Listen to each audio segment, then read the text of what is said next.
Hi guys! For today's video, family day tayo. Today is Sunday kaya ayan, family day. Papunta na nga kami ng fermata niyan guys. Today nga may araw pero sobrang lamig pa din lalo na pag humangin. Kikitain nga namin si Nono sa sentro. Sabi ko kay Ate Martina, pipicturean ko siya pero video ko siya, hindi niya alam. Todo post pa mo siya. Ganyan nga lagi kami ni Ate Martina. Tuwing maghihintay kami ng bus guys, nagpipicture-picture muna kami. Andito na nga kami sa sentro at kasama na namin si Nono. Ayan nga si Nono, kumakaway sa camera. Hello daw sa inyo, guys.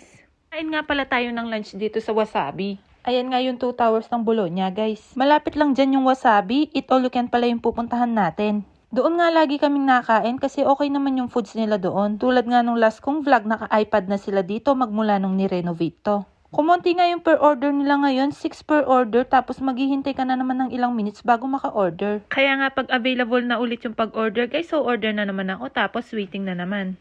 Pero okay lang din naman para mapahinga, pero sobrang bilis din ng servings nila. Yung kasesend ko pa lang ng orders, tapos bigla-bigla may dumarating na kaagad. Ang hirap nga mag-video guys dahil minsan ang kulit-kulit ni Matmat. Inuupo nga namin siya dun sa upuan niya pero ayaw naman niya. Mas gusto niyang nakakandong na lang daw siya. Halos Sunday nga kami lumalabas guys dahil day off ni Daddy. Konti nga lang yung mga video ko guys dahil nahihirapan ako. Nung kauumpisa pa lang nga namin dun lang ako nakapag-video. Yung mga in-order ko pala guys para sa amin ng 3 tapos pag gusto pa namin o-order ulit ako. Sulit na nga yung bayad guys kasi pati si Matmat kumakain na. Dahil baby pa lang si Matmat libre pa siya tapos si Ate Martina naman kalahati na yung bayad niya. Wabsino na naman pinding bulati king at yan.